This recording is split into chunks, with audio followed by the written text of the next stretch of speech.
జ్ఞాన పరిమళాలు కార్యక్రమానికి అందరికీ మరొకసారి స్వాగతం, సుస్వాగతం. ఈ రోజు మనం 5వ రోజుకు చేరుకున్నాం.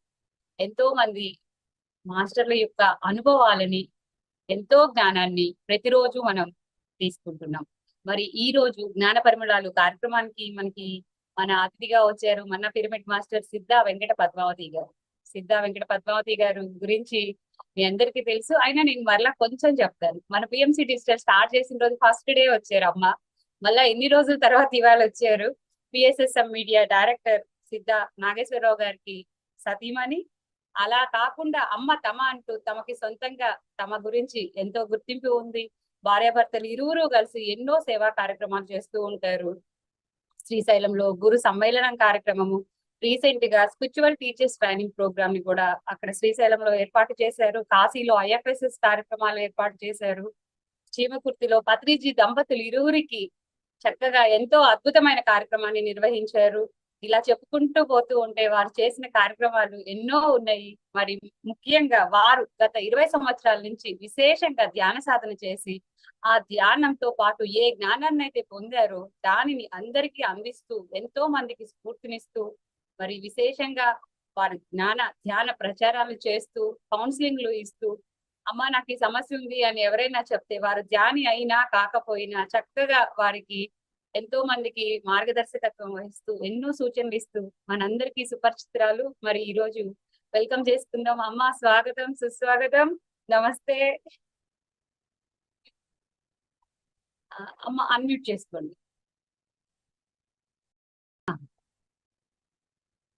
ప్లీజ్ కంటిన్యూ అమ్మా. ఓకే, కొంచెం ఫోన్ పక్కగా జరుపుకోండి. కొంచెం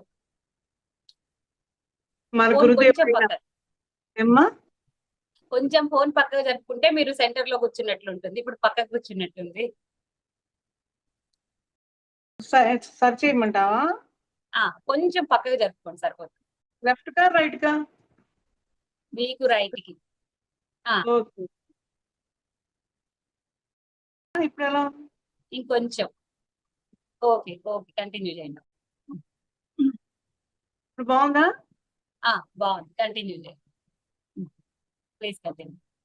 మన గురుదేవుడైన విశ్వ పితామహ సుభాష్ పత్రిజీ, స్వర్ణమాల పత్రిజీ మేడంకి అనంత కోటి వందనాలు, ఆత్మ ప్రణామాలు. ఇక్కడ జూమ్ నడుపుతున్న మాస్టర్స్ అందరికి కూడా నమస్కారాలు. చూస్తూ ఉన్న మహనీయులు, యోగులు, సిద్ధులు, ఋషులు ఈ భూమి మీద తెలియకుండా ఎంతో మంది ఉన్నారు. మన యొక్క పిరమిడ్ మాస్టర్లలో కూడాను ప్రదర్శించరు. వారి అందరికీ కూడాను ధన్యవాదాలు తెలుపుతున్నాను. ఈ రోజున కొద్దిపాటి ఒక ఆవగింజంత తెలుసుకున్న జ్ఞానాన్ని పంచడానికి సంసిద్ధురాలై ఉన్నాను. తన శాంతమే తనకు రక్ష, తన కోపమే తనకు శత్రువు అనే దాని మీద టాపిక్. అందరికీ తెలుసు కోపం ఉంటే ఎలా ఉంటుందని. కోపం లేకుండా ఉండాలని ప్రతి ఒక్కళ్ళు కోరుకుంటాము. కానీ ఆ కోరికను జయించాలంటే ఒక్క ధ్యాన మార్గం ద్వారా తప్పితే ఎవరికి ఏ ఒక్క దారి లేదు. కానీ ఉంది అని అనుకుంటాం, బలవంతంగా ఆపుతాం. అక్కడ కోపాన్ని, ఆవేశాన్ని మనసులో పెట్టుకొని అవకాశం లేక అలా ఫోర్స్ గా మన బాడీలో, మన ఇన్నర్లో జరుగుతుంటుంది పోరాటం అనేది. ఈ ధ్యానం ద్వారా ఏమవుతుందంటే కోపాన్ని జయించే శక్తి వస్తుంది, సమయస్ఫూర్తి అనేది తెలుస్తుంది. మనిషి కోపం అనేది లేదు అనుకుంటూనే విమర్శిస్తూ ఉంటారు. ప్రతి ఒక్కరికి ప్రేమ కావాలి, అభిమానాలు కావాలి, అన్నీ కావాలి. అవన్నీ అందుకోవాలన్నా, అవన్నీ పంచాలన్నా ఏకైక మార్గం ఒక ధ్యాన మార్గమే ఉంది. ఆ శక్తి అన్ని వచ్చినప్పుడు మనం బుక్స్ చదివినప్పుడు ఎన్నో అద్భుతాలని మనం సృష్టించుకోగలము, సృష్టించబడతాయి కూడా మన ద్వారా. ఒకప్పుడు పత్రిసా కో క్రియేటర్స్ అనేవాడు, ఏదైనా సృష్టించగలవు అని అన్నారు. ఆ ఒక్క మాట ద్వారానే చాలా అద్భుతాలు అనేది తెలుసుకోగలిగాము. ఒకప్పుడు భూవరాస్వామి కనిపించినప్పుడు, భూమి కనిపిస్తున్నప్పుడు ఏంటి ఇలా కనిపించింది అనుకున్నాం. అంతవరకు తెలుసు ఆ రోజు స్థాయి. దర్శనం అనే భావంతో ఉండేవాళ్ళం. ఆ దర్శనం వెనకాల ఎంతో జ్ఞానం మనకు అందించడానికి వాళ్ళు ఆ దర్శనం అయినప్పుడు మన లోపల కణకణాలు ఎనర్జీ కానీ మన బాడీలు 7 బాడీస్ 7 చక్రాస్ అని అంటారు. ఇంకా పైన 7 చక్రాలు ఉన్నాయంటారు. సైన్స్ రీత్యా మనందరికీ 7 బాడీస్ అని యాక్సెప్ట్ చేస్తాము. ఆ బాడీలో వచ్చే మార్పులన్నిటికీ కూడా ఒక్కొక్క కారణం ఉంటుంది. ఆ కారణం ఆ దర్శనంలో ఆ ఎనర్జీలతో మనం డెవలప్మెంట్ అవుతూ ఉంటాం అన్నమాట. ఆ కోపానికి ఇక్కడ దీనికి టాపిక్ సంబంధం లేదు అనుకుంటారు. కోపం అనేది ఎప్పుడు వస్తుందంటే అసత్యంగా ఉన్నోళ్ళకి కోపం వస్తుంది, సత్యంగా ఉన్నోళ్ళకి కోపం ఉంటుంది. అసత్యవాదులతో ఉన్న అజ్ఞానంతో ఉంటది, కర్మలు తగిలించుకుంటారు. జ్ఞాని యొక్క కోపంలో ప్రదర్శిస్తారు కానీ వాళ్ళకి కర్మ అంటుకోదు, ఇంకొకళ్ళకి కర్మను అంటకుండా కాపాడతారు. అది నటన. ఇది కోపం ఈర్ష్యతో ద్వేషంతో వచ్చేది కోపం సహజ మానవుడికి. అది వాళ్ళకి శత్రుత్వాలు పెరుగుతాయి. అదే మన ప్రతిసారి కోపం చూపిస్తే శత్రుత్వం పెరగదు. ఏ కోణంలో కూడా ఆఖరికి అణువంత కూడా మనకి ఎటువంటి భావన బాధ కలగదు. ఒకవేళ అజ్ఞానంతో ఉన్న ఆ బాడీ అనుకున్నా వాళ్ళకి ఎన్నో జన్మల పుణ్యఫలం ఉంటేనే ఆ యొక్క కణంని ఆ మహానుభావుడు క్లియర్ చేసి లాగేసి వాళ్ళ ఆత్మజ్ఞానాన్ని లోకానికి పంచేటట్టుగా తయారు చేశాడు. చూసారా, ఒక మనిషి టాపిక్లు వింటున్నప్పుడు వెంటనే సంబంధం లేని టాపిక్ అని వచ్చేసింది ఏ ఒక్కరికో ఆ థాట్ అనేది. అంటే తన శత్రువు అనే దానికి మనుషులకైతే శత్రువులుగా ఉంటారు, యోగులకి సిద్ధులకి శత్రుత్వాలు ఉండవు. మనం కూడా శత్రువులుగా ఎవరికి కాలేదు గురువుల దగ్గరికి పోయినప్పుడు, ధ్యానానికి పోయినప్పుడు. మనకి శత్రువులు అనేది లేకుండా పోతారు. మనల్ని శత్రువుగా భావించారా అది వాళ్ళ కర్మ. అందుకే పెద్దలు చెప్తారు, ఒక జ్ఞాని జ్ఞానికి అర్థమవుతాడు, ఒక అజ్ఞాని అజ్ఞానికి అర్థమవుతాడు, ఒక జ్ఞానికి అజ్ఞాని జ్ఞాని ఇద్దరు అర్థం అవుతారని. వాళ్ళ కోపానికి మన కోపానికి తేడా అది. కొందరు ఆహార నియమాలు ఉన్నప్పుడు షిడి బాబా అవి తిన్నాడు ఇది తిన్నాడు అని కొంతమంది డైలాగ్స్ వదిలేవాళ్ళు. కానీ చెప్పలేకపోయినా యథార్థం అర్థం అయ్యేది అప్పట్లో. ఆయన పేగులు తీసి కడుక్కున్నాడు, మనం కడుక్కోలేం కదా. అట్లాగే మహనీయులతో పోటీ పెట్టుకోకూడదు. మహనీయులతో పోటీ పెట్టుకొని కోపంగా నేను అంత వాళ్ళం ఇంత వాళ్ళం స్పిరిచువల్ ఈగోగులు కూడా ఉండకూడదు. వాళ్ళలో మనం ఏ స్థాయికి ఎదిగామా అని తెలుసుకోవాలి. కొంతమంది కోపతాపాలతో నేను గొప్ప అనుకుంటున్నారు. స్పిరిచువల్ గా ఈగో ఉంటున్నాయి, సహజంగా ఈగో ఉంటున్నాయి. ఎంత ఎత్తుకి ఎదిగినా ఒదిగి ఉండమనే చెట్టే మనకి నేర్పింది. చెట్టు కొమ్మను ఉంచుతాం, చిక్కకపోతే దూటిగేసి లాగుతాం. కొమ్మ నేను రానని పట్టుకోదు అక్కడ. ఆ కొమ్మ ద్వారా ఏమవుతుంది, తనకున్న ఫలాలను ఇస్తుంది. అయ్యో నా ఈ కోసుకెళ్ళని బాధపడదు. అందుకనే సార్ జ్ఞానం పంచకపోయినా అజ్ఞానమని చెప్తారు. ఒదిగి జ్ఞానం పంచడం అనేది గొప్పతనం.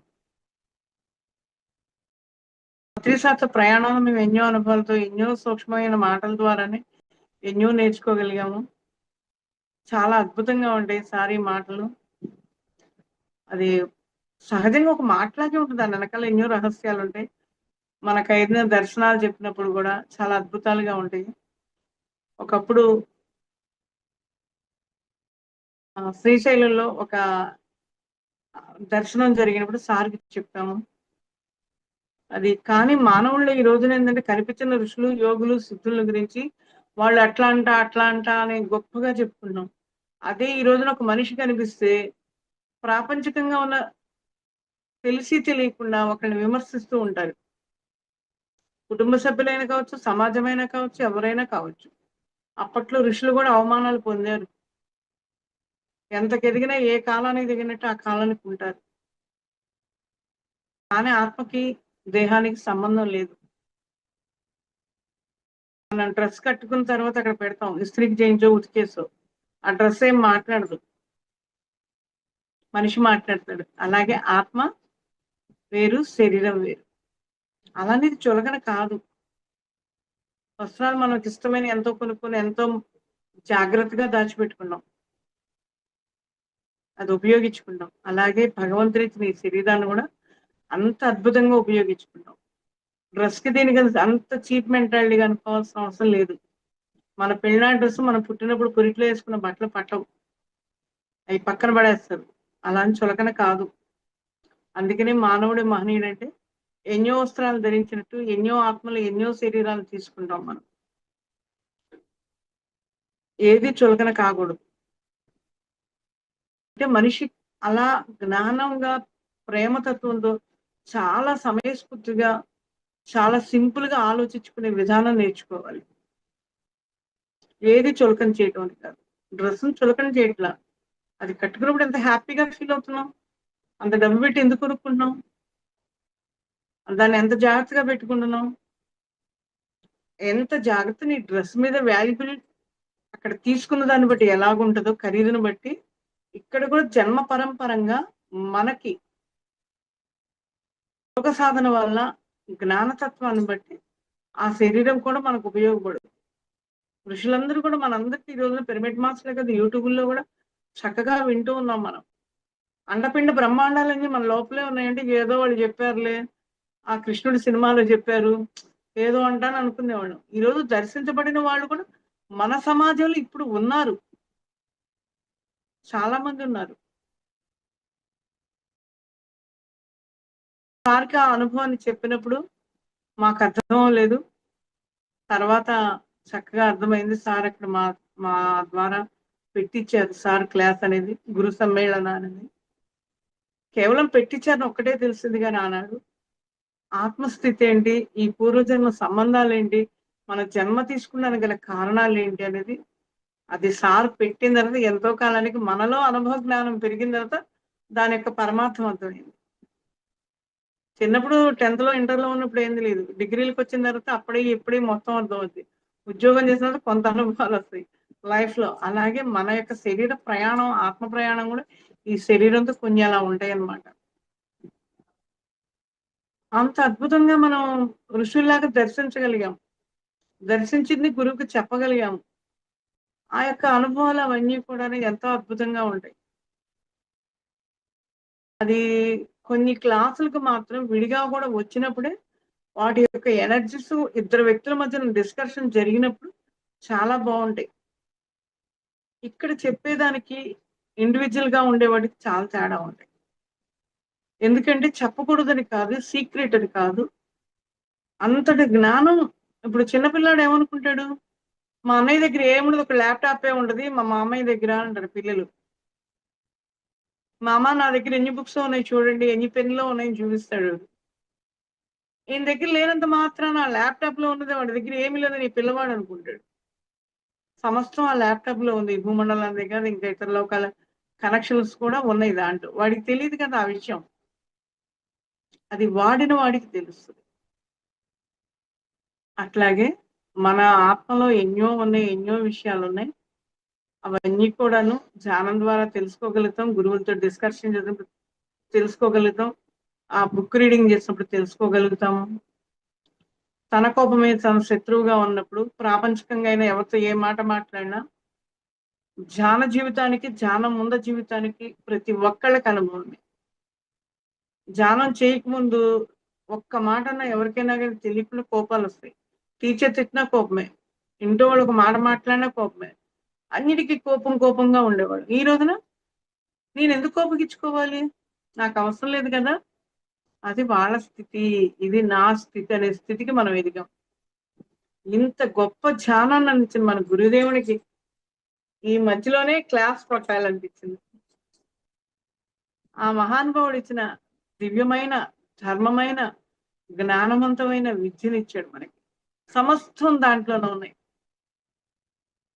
మన ఇంటి తలుపు తీసిన తర్వాత కనుక మన ఇంట్లో ఎన్ని రకాల సామాన్లు ఉన్నాయి, ఎన్ని రకాల తినుబండారాలు ఉన్నాయి, ఎన్ని రకాలు మనకున్నాయి.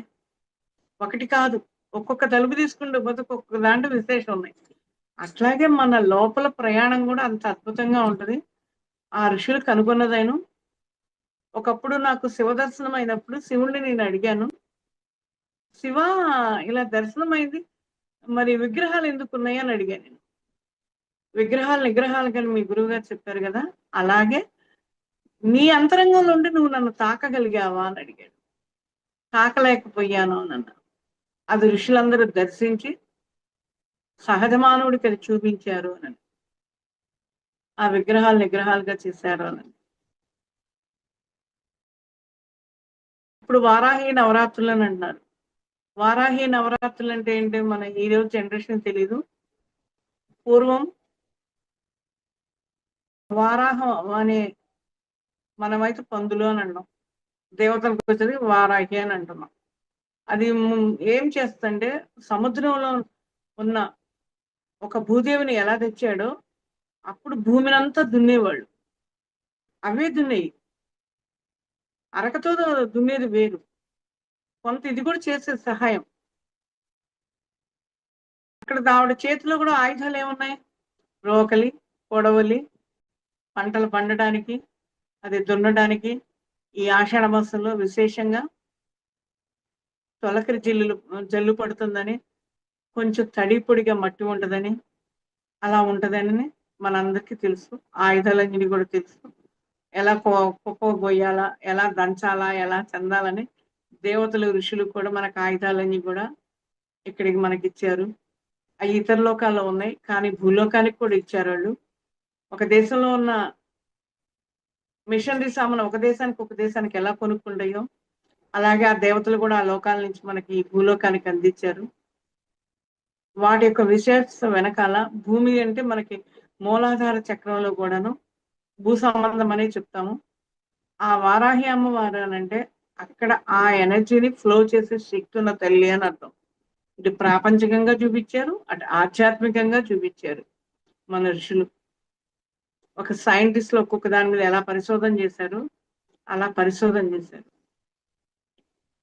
ఈ కోపం వచ్చినప్పుడు మనుషుల్లో అజ్ఞానంతో మూలాధార చక్రం పనిచేయలేదు అని అంటారు. పెంచుపరుచుకుంటారు, నా గతింతే, నా బ్రతికింతేనని. అక్కడ దున్నపడదు. అట్లాగే ఆ మూలాధార చక్రంలో అనారోగ్యాలు రావడానికి గల కారణం కూడా మనిషి ఆ కోపం అనే దాని వల్ల ప్రతి దానికి కూడా సైన్స్ కూడా చెప్తున్నారు, తన కోపమే తనకు శత్రువు అని. ఆ శత్రుత్వంతో కొంతమంది ఏం మాట్లాడతారో, ఏమి విమర్శిస్తారో, ఏమి నిందలేస్తారో ఏది తెలీదు. అవన్నీ రికార్డింగ్ అవుతాయి అని అంటారు. ఆ రికార్డింగ్ నుంచి బయటపడటానికే మనకి ధ్యానం. ధ్యానం సర్వవ్యాధి నివారణ, సర్వ దుఃఖ నివారణ అన్నట్టు. వ్యాధికి మూలం అజ్ఞానం. అజ్ఞానం తెలిస్తే జ్ఞానం వస్తే ఆటోమేటిక్ గా ఆరోగ్యం బాగుంటుంది. ఆరోగ్యంలో కూడా 3 రకాల కారణాలు ఉంటాయి. పూర్వజన్మ పాపకర్మమా, ఈ జన్మ పాపకర్మమా, మనం తినే ఆహారాల వల్ల వచ్చేయాలని ఏది ఉంటే సెర్చ్ చేసుకుంటే ఆటోమేటిక్ గా సెట్ అయిపోతాయి. నిజానికి ఈ రోజున పత్రిసారి ఒకే ఒక్కటి చెప్పాడు. ఇన్ని రకాల విధానాలు కూడా మనకి ఏమీ చెప్పాల. ఒక్క బుక్కే చదవమనేవాడు. వాళ్ళ అనుభవాలన్నీ క్లారిటీగా ఉండే ఆ మహనీయులకు ఎనర్జీ ఉంటుందండి. అక్కడ అవన్నీ చదువుతున్నప్పుడు ఆటోమేటిక్ గా కోపం కూడా తగ్గిపోయింది. ఇన్ని రకాల ఎనర్జీతో లింకులు చెప్పాల సార్, కష్టపడాల. ఒక యూనివర్స్ ఎనర్జీ ఎప్పుడైతే ఫుల్ అవుతుందో వాటర్ ట్యాంకీలో ఘనంగా భూమిలో ఉన్న నీటిని ఎలా అయితే మనం బోరింగ్ లోంచి లాగేసుకుని ట్యాంకులో పెట్టుకుని ట్యాంకులోంచి ఎక్కడికి కావాలంటే ఎక్కడికి అలాగైతే వస్తుందో, ఈ యొక్క ఎనర్జీల వల్ల ఈ మాటే మంత్రంగా ఉపయోగించుకుంటున్నప్పుడు ఆ ఎనర్జీలు, ఈ ఎనర్జీలు, వీటికి వాటికి లింకప్లు అనేది లేకుండానే సార్ చెప్పాడు. అది సార్ విషయం నాకు చాలా చాలా బాగా నచ్చుతుంది. అలా చెప్పేవాళ్ళం తప్పని నేను విమర్శించట్లేదు, దయించి ఎవరు అలా అనుకోవద్దు. కాకపోతే కొన్ని చెప్పినప్పుడు ఇంకొంచెం అవగాహనలు పెరిగితే ఆ బ్లాక్స్ అనేవి కూడా తొలుగుతాయి. కానీ సార్ ఇంత కష్టపడకుండా ఆ యూనివర్స్ ఎనర్జీ కనుక లోపలికి ఫుల్ అవుతూ ఉన్నప్పుడు అన్ని ఎనర్జీ, అన్ని పాయింట్స్ అనేది యాక్టివేషన్ అయినప్పుడు ఆటోమేటిక్ గా అన్ని జరుగుతాయి అని అర్థం. ఇప్పటికీ అప్పటికి సార్ దానికి ఇప్పుడు మనం చెప్పుకునే విషయాలకి ఎక్కడ తేడా అని అనిపిస్తూ ఉంది. ఇప్పుడు వినటానికి ఇష్టపడుతున్నాం కానీ ఒక బుక్ రీడింగ్ అనేది చాలా తగ్గింది. ఈ జూమ్లు వచ్చిన తర్వాత మాత్రం నాకు కొంచెం అర్థమవుతుంది.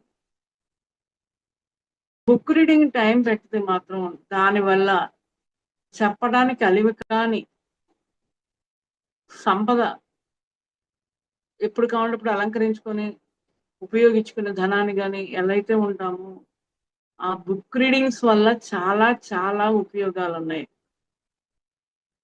చెవులతో విన్నప్పుడు ఒక రకం అండి, మాటతో మాట్లాడినప్పుడు మన యొక్క అగ్ని అనేది మన నాలుక మీద ఉంటుందండి.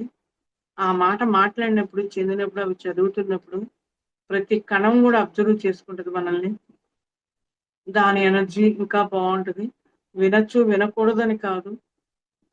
బుక్ రీడింగ్ అనేది కనీసం రోజుకు ఒక 10 పేజీలన్నా చదవడం అలవాటు చేసుకుంటే 2 కలిపితే చాలా అద్భుతంగా ఉంటుంది. కోపం తగ్గిందనుకుంటూనే కోపంగా మాట్లాడుతున్నారు.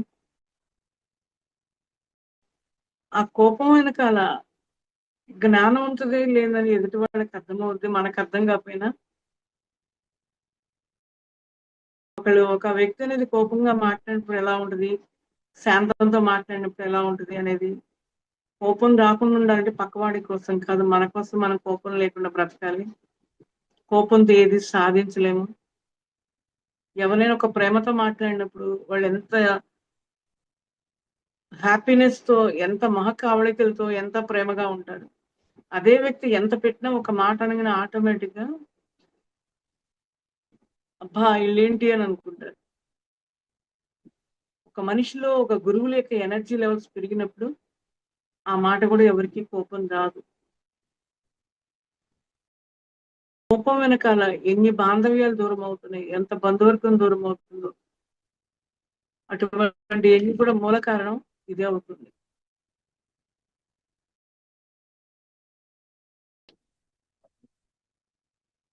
సహజ మానవుడు ఎప్పుడు తనదే రైట్ రైట్ రైట్ అనుకుంటాడు.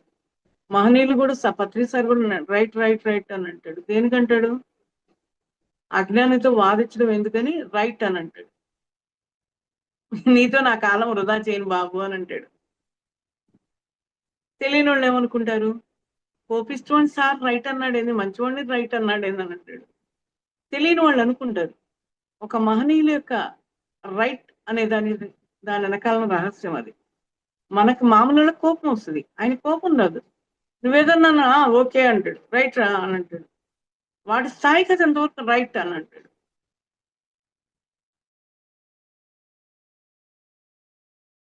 అందుకని గురువు గారి ఆలోచనల వెంట మనం పడకూడదు, మన వెంట ఆలోచన పడకూడదు అనేది.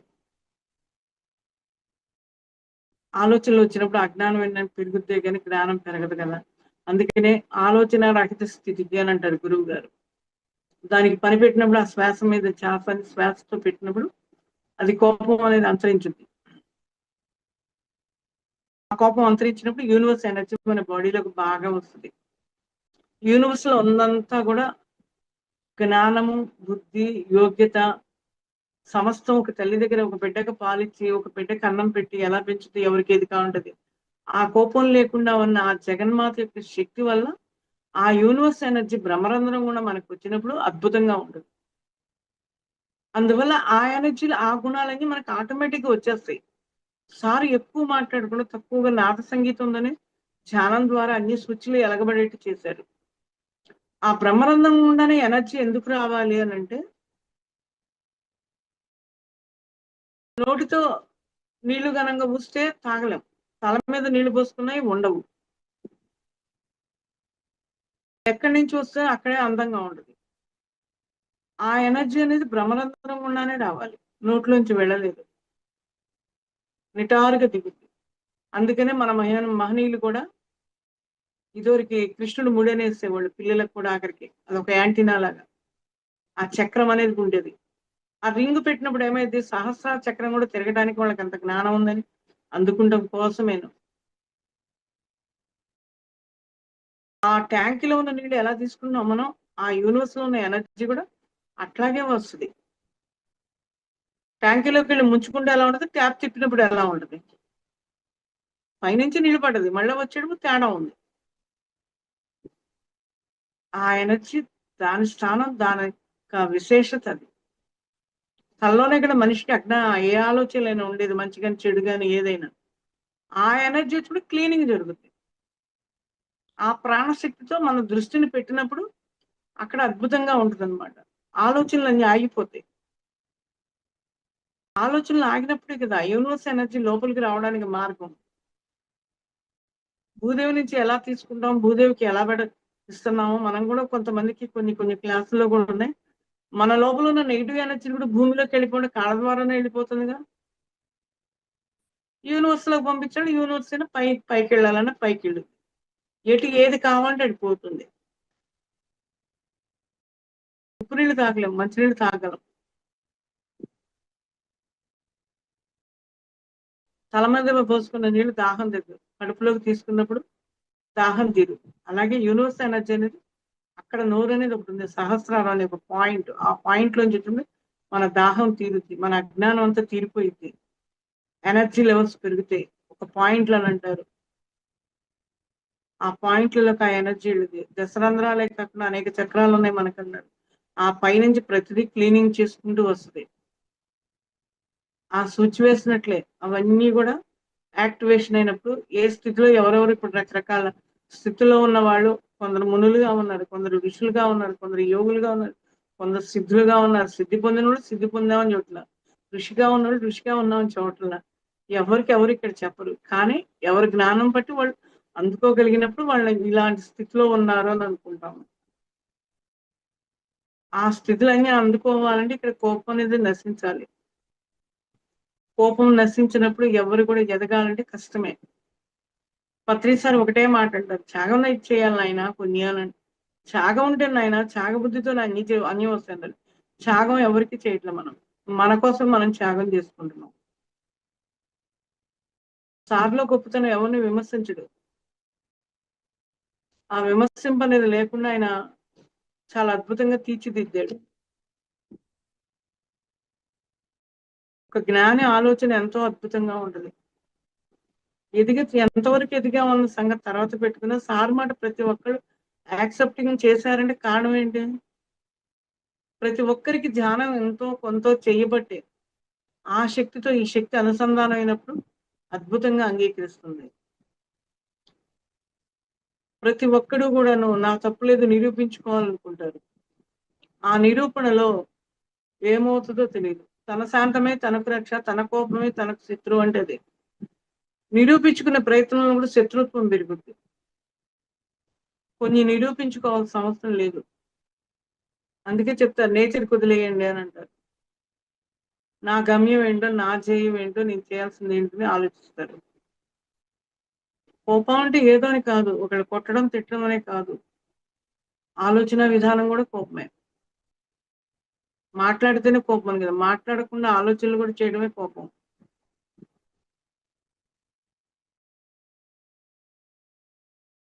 కోపం లేదనుకుంటూనే అనుకునే వాళ్ళే కోపం ఉంటది. పత్రికారు కోపాన్ని పోటీ పెట్టుకోవాలి. సార్ కోపం పోటీ పెట్టుకుంటే విజయాన్ని సాధించినట్లే. భగవంతుడు కూడా ఒకటే చెప్తాడు, మామూలుగా విన్నారో లేదో తెలీదు, భగవంతుడినే మనం సహజంగా చాలా మందిలో చూస్తూ ఉంటాం.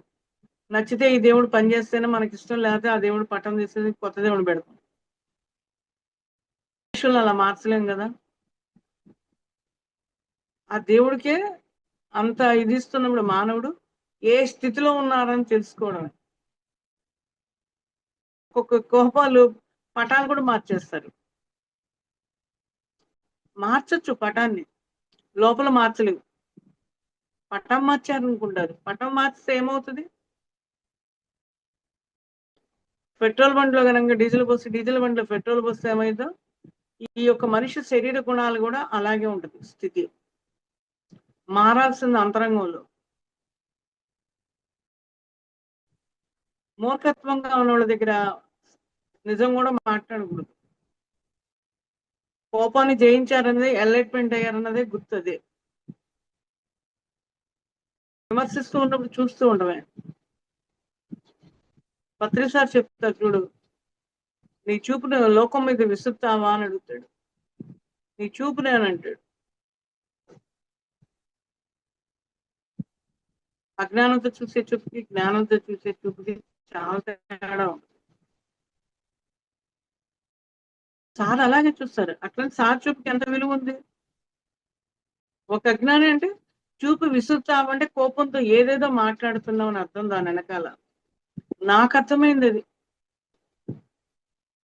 ఆ చూపుతో నువ్వు విసురుతున్నావు ఒక మనిషిని చూస్తూ. టీచర్ దగ్గర పిల్లలు మాట్లాడరు. అంత మాత్రాన టీచర్ది కరెక్ట్, పిల్లలది కరెక్ట్ కాదనా? టీచర్ అందరినీ అరవల. స్టూడెంట్ బాగాలేని వాడినే వచ్చాడు టీచర్. అలాగే విమర్శలకు బయట పట్టడం అంటే ఎన్లైట్మెంట్ అంటే ఎన్లైట్మెంట్ అయ్యాం అనుకుంటాం. అవ్వడం వెనకాల ఎప్పుడైతే నువ్వు మౌనంగా ఉంటావో అదే ఎన్లైట్మెంట్. అందుకే సార్ మౌనాన్ని పాటించు, మౌనాన్ని పాటించు, మౌన దీక్ష పెట్టండి, మౌన దీక్ష పెట్టండి అని అంటారు సారు. ఒక అతను వచ్చి సార్ నేను మౌనంగా ఉండాలనుకున్నాను అన్నాడు. ఓరి ఎర్రోడా, నీకుండే మౌనం దండగా, నాకుండే నీకు నువ్వు ఉంటే నీకు దండగరా ఇప్పుడు బాబు అని అన్నాడు. నువ్వు అది కాదురా, నీ డ్యూటీ ఇదిరా, ఇప్పుడు నాయన నువ్వు నోరు ఇప్పాలిరా అని అన్నాడు. గురువు అంటే గొప్పతనం అదే. ఏ మనిషిని ఎక్కడ పెట్టాలో ఆయనకి తెలుసు, ఒక టీచర్కి తెలిసినట్టు. ఎన్లైట్మెంట్ అయిన వాళ్ళకి, ఎన్లైట్మెంట్ కాని వాళ్ళకి అదే. మనిషి ప్రచారాల్లో కూడాను ఎన్నో ఇరుక్కుపోతున్నారు. నేనేం తప్పు చేయలేదు అనుకుంటూ ఉంటారు. అదే పత్రి సార్ తప్పు చేయకపోయినా నీ దగ్గరికి వస్తే మౌనంగా ఉండు అని అంటాడు, సాక్షిగా ఉండు అని అంటాడు. లేకపోయినా మనకు వచ్చిందంటే ఆ వ్యక్తులతో ఎంతవరకు అంతవరకు ఉండాల్సిన అవసరం అని. ఒక చిన్న సింపుల్ కూడా సార్ దగ్గర నేను నేర్చుకున్నానమ్మా. సారు ఏదో ఒక విషయం కానీ నేను బాధగా ఉండి ఛానల్లో కూర్చున్నప్పుడు అది ఈశ్వరుడు ఆకారంలో నాకు కనిపించింది. నిజానికి అక్కడ కనిపించినప్పుడు ఆ ఈశ్వరుడు ఏం చెప్పాడంటే అమ్మా, మనిషి అనేవాడు ఒక జన్మ తీసుకుని భూమి మీదకి వచ్చినప్పుడు ఒక్క పాయింట్ తోనే వస్తారు. ప్రతి వాళ్ళకి కూడా సమస్యలను అనుకున్నారే తప్పు. మీ భూలోకంలో వినోదంగా ఉంటే ఎలా ఉంటాయి, ఒక్క పాయింట్ మీద మీకు పిక్చర్స్ ఉంటాయి కదా మీ భూలోకంలో వినోదాలు. అలాగే భూమి మీదకి వచ్చినాక ఉంటే కొన్ని తగిలించుకున్నాయి, కొన్ని వదిలించుకున్నవి ఉంటాయి. సమయస్ఫూర్తిగా ఎదగడమే ఎన్లైట్మెంట్ అంటే. ప్రతి ఒక్కడికి స్వేచ్ఛ కావాలని నేను పంపించాను. స్వేచ్ఛను అరిగించకుండా ఉండడమే జ్ఞానం. ఎన్లైట్మెంట్ అంటే నాకు వీళ్ళు నచ్చలా, వాళ్ళు నచ్చలేదని వాళ్ళు విమర్శిస్తూ ఉంటారు. ఆ విమర్శింపు మానుకోవాలి అని అన్నాడు. అప్పుడు ఆలోచిస్తే చాలా తేలిక, చాలా కష్టం అని అర్థమైంది.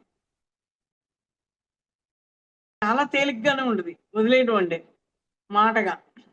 ఆచరణలోకి వచ్చేసరికి చాలా కష్టంగా ఉండదు. ఎందుకంటే అక్కడ కష్టంగా ఉండడానికి గల కారణం, ఇది నా వస్తువా అనుకున్నప్పుడు దాని సెక్యూరిటీ కోసం బిహేవింగ్ చేస్తాడు. అదే భగవంతుడు ఏం చెప్పాడు, ఇంకా 4 జన్మలు తీసుకుంటే నీకు వచ్చిన నష్టమైంది అని అన్నాడు. మనం వదిలేయలేము, వాళ్ళు వదిలేయగలుగుతారు. మనం కూడా మన యొక్క సర్వెంట్లో, మన ఫ్యామిలీలో, మన ఫ్యామిలీతో దగ్గరగా ఉన్న వాళ్ళని వచ్చేది ప్రతి ఒక్కళ్ళకి సమస్య. బయటగా ఎక్కడా రాదు. అది వచ్చిన ఎవరూ పట్టించుకోలేం. మనందరం తెలియని త్యాగమూర్తులమే. అక్కడ అవసరం లేదు, ఇక్కడ అవసరం ఉంది. ఈ అవసరాన్ని కూడా జయించే శక్తి ధ్యానం చేసినప్పుడు ఎక్కడ వాళ్ళకి గైడ్ చేయాలో, ఎక్కడ మనం గైడ్ చేయకూడదు అనేది తెలుస్తుంది. అది కూడా కోపమే. ఈ కళ్ళజోడు నాది, ఇది నా ఇష్టం, నేను చాలా బంగారపతి చేయించుకున్నాను, సెక్యూరిటీ కావాలి నాకు దీనికి, ఆ కళ్ళజోడిని ఎంత జాగ్రత్తగా పెట్టుకోవాలి అనే తపన. ఆ కళ్ళజోడు లేకపోతే ఒక ఏజ్ వచ్చింది నాకు కానరాదు ఎలా అనే తపన. ఈ భూలోకం మీద ఉండేదే భయంతోనే మనిషి పుడతారు. మొన్న ఒక మెసేజ్ వచ్చింది నాకు, ఎందుకు ఈ భూమి మీద ప్రతి దానికి భయానికి ఎక్కడో చోట లేదనుకున్నా మాసెస్ లో కూడా భయం అనేది అక్కడ కనిపిస్తుంది. ఎక్కడో చోట ఇరుక్కుంటున్నాం అంటే పంచభూతాలన్నీ కూడా ఎవరి ఆధీనంలో ఉన్నాయో మీకు తెలియదు. ఆ భయంతో కూడిన పంచభూతాలతో ఈ శరీరంలోకి వచ్చిన తర్వాత ఆత్మకి భయం అనేది ఉంటది. ఇప్పుడు నీటిని ఫిల్టరైజ్ చేసుకుని మీరు ఎలా తాగుతున్నారు, ధ్యాన శక్తితో ఈ 5 శరీరాలు, 7 శరీరాలు, 10 శరీరాలు, ఎన్ని శరీరాలైనా కనుక అది ఆ ఎనర్జీతో క్లీన్ అయినప్పుడు మాత్రం భయం నశించుద్ది. లోపల ఉన్న భయానికి దేహం మీకు చూపిస్తుంది కదా. ఆ దేహం మీద భయం లేకుండా ఉండాలంటే లోపల నీకు ఎనర్జీ రావాలి అని అంటే కాస్మిక్ ఎనర్జీ నీ యొక్క థింకింగ్ 24 గంటలు మన నిద్రలో ఉన్నప్పుడు వదిలేసి విడిగా ఉన్నప్పుడు బుక్ రీడింగ్ అని, ధ్యానం అని, సజ్జన సాంగత్యం అని సార్ ఇవన్నీ మనకి పెట్టిన దానికి విభజించింది అందుకే. స్కూల్కి వెళ్ళినప్పుడు ఇన్ని పీరియడ్స్ ఉన్నాయని అంటున్నాం లేదు మనం, సబ్జెక్టులు ఇన్ని రకాలు ఉన్నాయి కదా అని. అప్పుడు టైం వాడికి అమ్మ తిట్టింది కోపం లేదు, వాడికి మా అమ్మ ఇచ్చిన క్యారేజ్ లేదు గుర్తులేదు, ఏది గుర్తులేదు. టీచర్ అన్న మాట, ముందు వచ్చిన పీరియడ్ లో వచ్చిన టీచర్ అన్న మాట గుర్తులేదు. అప్పుడు ఏమవుతుంది, వాడు సబ్జెక్టుల మీద ఫోకస్ పెట్టాడు, లాస్ట్ ఇయర్కి పాస్ అవుతున్నాడు ఆ ఎగ్జామ్స్ రాసి. మనం కూడా ఇవన్నీ ఇలా చేసుకుంటూ పోవాల్సిందే. కొన్ని వదిలితేనే కొన్ని సుఖాలు. ఒక సమస్య వచ్చింది, ఆ సమస్యతోనే ఆలోచిస్తాం, అక్కడ ఎక్కువ దాని గురించి ఆలోచన చేసాము అని అంటే కాస్మిక్ ఎనర్జీ కరెక్ట్ గా మన లోపల లేదు అని అర్థం. కొద్దిగా మార్పు వచ్చింది కదా, ఇంకొంచెం మార్పు వచ్చింది కదా, మనకే స్టెప్పులు తెలుస్తున్నాయి. ఒకళ్ళని చెప్పడం కాదు, ఈ పద్మ మేడం చెప్పిందని కాదు, మన స్థాయిలో ఒకటి first class, second class, third class మనం ఎలా వెళ్ళిపోతున్నాం, ఒక్కొక్క సంవత్సరానికి రోజుకి ఎలా మారుతున్నాం అనేదానికి మారి మళ్ళా బ్యాక్ వస్తున్నారు అని అంటే ఇన్నర్ ఎనర్జీలు తేడా వచ్చిందని. ఇన్నర్ ఎనర్జీ ఎప్పుడు కూడా బ్లాక్ అవ్వకూడదు, అదే బ్లాక్ అవ్వటం అంటే. దానికి పాయింట్ ఏమని, నేను ఎందుకు గాను, నాకేం కోపం లేదు, నన్ను ఇలా అన్నారు అలా అన్నారు, కోపాన్ని ప్రదర్శించలేదు అనుకుంటూనే కోపమే ఉండొచ్చు. కోపం ఉండకుండా ఉండమని అలా, ఆ కోపం వెనకాల నువ్వు ఎంత పర్ఫెక్ట్ గా ఉన్నావు, అనవసరమైన రిస్క్ ఎంత తీసుకుంటున్నావు, నీ కోసం నువ్వు చెక్ చేసుకో. నేను బాధ పెట్టినోళ్ళ కోసం వద్దు, నీ బాడీ సఫరింగ్ ని చూసుకో, నీ ఎన్లైట్మెంట్ కి చూసుకో, టైం సేవ్ చేసుకో, ఎనర్జీని సేవ్ చేసుకో.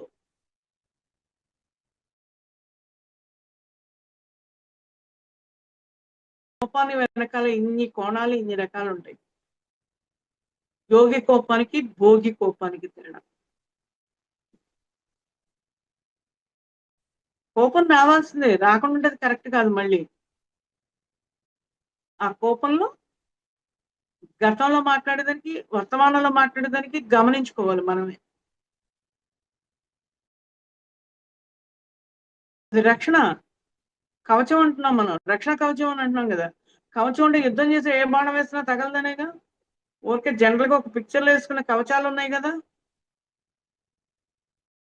కవచం అంటే ఏంటి? రక్షణ. ధ్యానమే ఒక రక్షణ.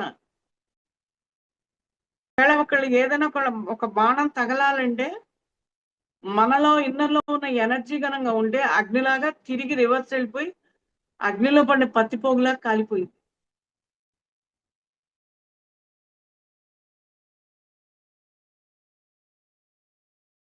మనం రోగం వచ్చినప్పుడు డాక్టర్ దగ్గరికి వెళ్తాం, చదువు కావాలంటే టీచర్ దగ్గరికి వెళ్తాం, జ్ఞానం కావాలంటే యోగుల దగ్గరికి, సిద్ధుల దగ్గరికి వెళ్తున్నాం, ధ్యానం చేస్తున్నాం.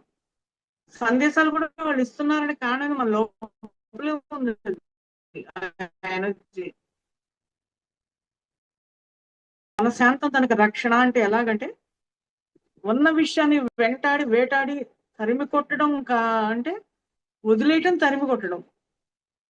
వెంటాడి వేటాడి దాన్ని తరమకొస్తూ నువ్వు ఆలోచన చేస్తూ ఉన్నావు, నీ ఆలోచనతో నీ ఎనర్జీ వేస్ట్ అయిపోతుంది. సార్ అందుకని ఆ టైం అంతా ధ్యానానికి ఉపయోగించండి, బుక్ రీడింగ్ ఉపయోగించండి. ఆయన ఎంత సున్నితంగా గైడ్ చేశాడు. నువ్వేం ఖర్చు పెట్టమని చెప్పలా. ఒక అయ్యవారి దగ్గరికి పోతే 1,00,000 నాయన ఇవ్వు, 10 మంది నేను పెట్టి జపం చేయించుతానయ్యా అని అంటాడు. ఇంకా ఉన్నోడైతే ఇంకా 4 లక్షలు చెప్తాడు. లేనోడకైతే 50,000, ఒక 70,000, 80,000 రెడీ చేసుకుని ఆయన అని అంటాడు. శాకమూర్తులు కదా, ఎవరి కర్మని ఎవరు తీసుకోరు. వాళ్ళు కూడా ఈ రోజు సరైన మంత్రం సరైనది చేసే అవకాశాలు లేక వాళ్ళు కూడా తాత్కాలికంగా కదా. ఎవడి కర్మ ఎవడు తీసుకోడు, ఎవడి ఆకలి ఎవడు ఎలా తీసుకోరు, ఎవరి దాహం ఎవరు తీసుకోరు, ఎవరి దాహం వాడే తాగాలి, ఎవడి కర్మ వాడు కడుక్కోవాలంటే ఇక్కడ గుణాలు మారాలి. అదే కాన్సెప్ట్ పత్రిసారి మనకి ఏం చెప్పాడు, పైసా ఖర్చు లేకుండా ఈ కర్మల్లోంచి నువ్వు బయట రా, ఈ రోగాల నుంచి బయటకు రా అన్నప్పుడు ఆ ధనాన్ని అంతా కూడా లోక కళ్యాణానికి ఉపయోగించమని చెప్పాడు.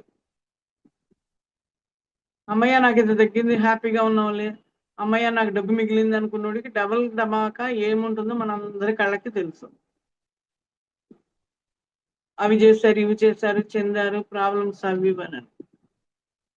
అదే బుద్ధ భగవానుడి దగ్గర శిష్యుడు బుద్ధ భగవానుడు అని చెప్తాడు, మామూలుగా శిష్యులు అని చెప్తారు. సత్యం తెలిసిన వాడు ఏమంటాడు, అన్ని పోయినా నాకు అని అంటాడు. ఏం పోయినంటే డబ్బు పోయిందంటే నా దరిద్రం పోయిందని చెప్పాడు. ఆ దరిద్రం పోయినప్పుడు ఏమొస్తుంది, మనిషికి జ్ఞానం వస్తుంది. ఆ జ్ఞానం వచ్చినప్పుడు ఏమైంది, ఇవన్నీ ఖర్చులు లేవు మనకి. ఇప్పుడు ఈ ధ్యానం ద్వారా ఎవరికి ఏమీ లేవు, ఇంకా ఇరుక్కొని ఉన్నారంటే అది వాళ్ళ కర్మ, మనం చేయగలిగింది లేదు. సార్ ఫస్ట్ లో ఏం చెప్పాడు, ఏ అనుమానం వచ్చినా మళ్ళీ 10 నిమిషాలు ధ్యానం చేయండి అన్నాడు. తర్వాత టాపిక్ లో ఆ విషయం సార్ కూడా తగ్గించారు అనుకోండి. ధ్యానం బుక్ రీడింగ్స్ అయినా చెప్తూ వదిలేశారు.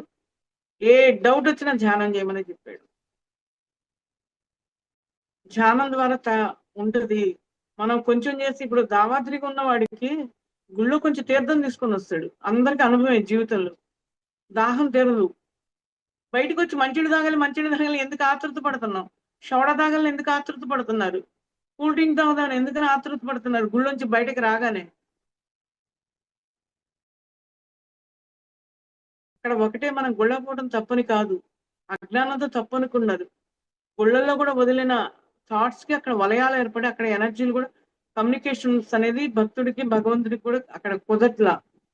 అది వలయం కడగాలంటే అభిషేకాలు అవన్నీ చేస్తూ వాటిని కూడా శుద్ధి చేస్తూ ఉంటారు. అక్కడికి వెళ్ళినందుకు చక్కగా మనం ధ్యానం చేస్తే యూనివర్స్ ఎనర్జీ వస్తే అక్కడ క్లీనింగ్ జరిగితే మన బాడీ క్లీనింగ్ జరిగితే ఆ ఎనర్జీ మనతో మాట్లాడుతుంది, మనకు గైడ్ చేస్తుంది. సార్ అందుకని ఇవన్నీ చెప్పలేక ఒకటే ఒకటి మాట చెప్పాడు, దేవాలయాలని ధ్యానాలయాలే అని అన్నాడు. సార్ చేశాడు, చేయించాడు, చూపించాడు. మరి ఆయన తిరుపతిలో పెట్టాడా, 3 సార్లు పెట్టారు ధ్యానం.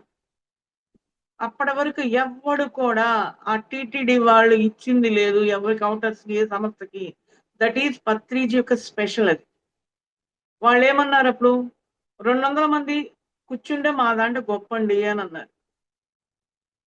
3000 మంది ఏకధాటిగా కూర్చున్నారు. కరోనా కాబట్టి కంట్రోలింగ్ గా రావద్దు ఎక్కువ మందిని అంటే తర్వాత 5000 మంది వచ్చారు, 10,000 మంది, అట్లా రకరకాలుగా ఎలా పెరిగిపోయింది. కాశీలో పెట్టారు, కాశీలో జరిగింది. మరి 2018లో పెట్టారు, 2018లో రికార్డింగ్ జరిగినాయి అక్కడ ఇక్కడ 2 తిరిగి 1 year కల్లా బయటికి వచ్చేసింది. రీమోడల్ చేస్తున్నారని కాశీని. మరి శ్రీశైలం ఉంది, ఇదివరకు ఎవరంటే వాళ్ళని తాకనిచ్చారు, ఇప్పుడు తాకని ఇట్లా 5,000 పెట్టిన ఒక చెంబుడు నీళ్లు ఇచ్చినా వాళ్ళు బ్రాహ్మలు పోయేస్తారు, వీళ్ళు పోయిట్లా. దైవాన్ని డబ్బుతో కొనగలను అనుకున్న మెంటాలిటీ ఉన్నంత కాలం నువ్వు ఎంత దాన ధర్మాలు చేసినా ఏది చేసినా అక్కడ నీకు అందాల్సిన శక్తి నీకు అందదు. నీ లోపల ఎక్కడో మూల అహంకారం ఉందనని. అహంకారం అంటే అహంకారం లేవుంది, కారమే ఉంది. కారం ఎక్కడ పడినామంటే కంట్లో పడినామంటే, నోట్లో పడినామంటే, ముక్కులో పడినామంటే. శరీరం మీద పడినా కొట్టేటప్పుడు చెందేటప్పుడు మంట అందరికీ తెలుసు మనకి. అహంకారంలో కారమే బాడీ మొత్తం కంపు చేస్తుంది అని అక్కడ అర్థం. అహంకారం తొలగాలి. ఆ మహానుభావుడు పెట్టిన గుళ్ళలోనే పెట్టించాడు కదా అన్ని చోట్ల. సార్ శ్రీశైలం అయింది, శ్రీశైలం 2-3 సార్లు పెట్టాడు. తర్వాత సార్ వెళ్ళిపోయినాక 7-8 సార్లు మనం చేసాం, మీ అందరికీ తెలిసిన విషయమే. మరి శ్రీశైలం, తిరుపతి, కాశీ, అరుణాచలం, మరి అవన్నీ సార్ పెట్టారు. గుళ్ళో పోయి పెట్టరు, గుళ్ళో పోయి పెట్టడానికి గుళ్ళో అందరూ పట్టరు కదా అన్ని వేల మంది. ఒక రాజకీయ నాయకుడు వస్తే ఊరు బయట పెడతారు కదా మీటింగు, ఇంట్లోకి తెచ్చి పెట్టరుగా రాజకీయ నాయకుడైనా. మా ఊళ్ళో పెట్టరు, మైదానాల్లో సభని పెడతారనమాట. ఇంట్లోకి ఎంత కోటిస్తుడైనా తీసుకొచ్చి పెట్టరు. అది అన్లిమిటెడ్ కదా, ఇది అన్లిమిటెడ్ గా తెచ్చాడు కాబట్టి మహానుభావుడు అన్లిమిటెడ్ గా అక్కడ పెట్టాడు. అన్నిటికీ మూల కారణం మన కోరిక మనకు శత్రువు, మన అహంకారమే కారం. లోకాలను దర్శించాలన్నా, చెందాలన్నా ఒక్కొక్క గుణం ఆ ఎనర్జీ లెవెల్స్ పెరిగినప్పుడు, ఆ బుక్స్ చదివినప్పుడు, ఆ ఎనర్జీలు ఫ్లో అవుతున్నప్పుడు ఆటోమేటిక్ గా అనేక లోకాలను దర్శించగలుగుతాం. అన్నీ మనం అడగకుండా జరిగిపోతాయి. ఇప్పుడు సార్ ఉన్నప్పుడు ఎవరు కూడా సార్ నేను అలా దర్శించాలి, చెందాలంటే ధైర్యం చేసి అడిగిన వాళ్ళు ఎవరు లేరు. అప్పట్లో సార్ దగ్గరికి వచ్చారండి, జన్మహా చక్రాలకి వచ్చేవాడు వస్తుంటే పోయేవాడు పోతుంటే రోజుకి మినిమం 50-60 వేల మంది తేలేవాళ్ళు. వచ్చేవాళ్ళు వస్తున్నారు, పోయేవాళ్ళు పోతున్నారు. మరి అన్ని వేల జనం వచ్చినా కూడా ఎవరు ధైర్యం చేసి నాకు రాలేదని అడిగిన వాళ్ళు లేరు సార్ని. కానీ అక్కడ ఎనర్జీకి ఏంటంటే ఫోకస్ ఎక్కువ 1000 క్యాండిల్ బల్బు దగ్గర పోయి మన కళ్ళు పెట్టుకోకపోతే ఏమైంది? మన చూపు మనం కూడా కానరం, మన కళ్ళకి మనం కూడా కానరం, కింద వరకైనా కనిపిస్తాం, ఆ లైటింగ్ పడేందుకు మనం కానరం. అలాగే ఆ ఎనర్జీలో ఆయన ఏం అడగలేకపోయేవాడు. అట్లనే ఆ ఎనర్జీ ప్రదర్శించలే ఆయనని. మనకి లేక అది 1000 క్యాండిల్ బల్బ్ 10,000 ఉన్న ఓల్డేజ్ బల్బ్ అని మనకే అర్థమయ్యేది. కాకపోతే ఆయనకి మనకి తేడా ఎక్కువ ఎక్కడ వచ్చిందంటే ఆయన జన్మలు కూడా ఆయన ఎక్కువ తీసుకున్నారు. బాడీలో ఉన్న బుద్ధ భగవానుడు, అందరం బుద్ధుడు అని చెప్పిన సార్ అందుకే కదా. ధ్యానం చేసే వాళ్ళందరూ బుద్ధుళ్ళేనని చెప్తారు సార్. చాలా చాలా విషయాలు ఉంటాయమ్మా సార్తో తెలియని. కొత్త వాళ్ళకైతే మనకి తెలియదు, పాత వాళ్ళకి మాత్రం కొన్ని నిజానికి ఇప్పుడు అన్ని కూడా ఎక్స్పీరియన్స్ కూడా అందరు టకటకా చెప్పేస్తున్నారు.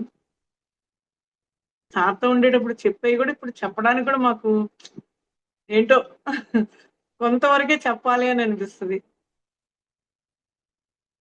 మరి ఒకప్పుడు సారు మేము అక్కడ ధ్యానం ద్వారా తిరుమలలో జరిగిన సిచ్యువేషన్లు ఉన్నాయి, శివలింగాల దగ్గర జరిగిన సిచ్యువేషన్లు కానీ సార్కి చెప్పినప్పుడు కానీ ఆయన ఏ వర్కులు చేయించేవాడు మా చేతనే అర్థమయ్యేది.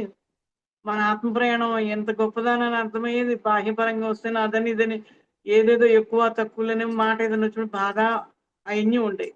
బాధకు మూల కారణం ఏంటంటే ఎవరో అనుకుంటారనే దాన్ని కూడా మానవుడు ఇరుక్కుపోతాం. ఒక జ్ఞానం ఎప్పుడు ఇరుక్కుపోయే దాని గురించి ఆలోచించడు.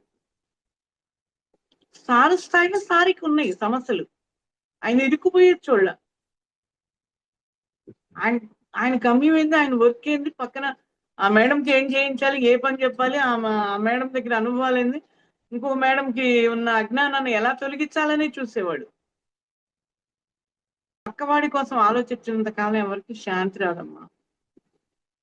ఇంట్లో వాళ్ళైనా, వీధిలో వాళ్ళైనా, బయట వాళ్ళైనా ఏదైనా ఒక మాట అన్నప్పుడే కోపం వచ్చేది. వాళ్ళ గురించి ఆలోచించడం వదిలేయాలి.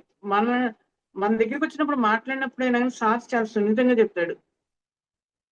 ఒకప్పుడు సార్ చెప్పాడు, నాకు ఫలానా అని గుర్తులేదమ్మా కరెక్ట్ గా. మనిషి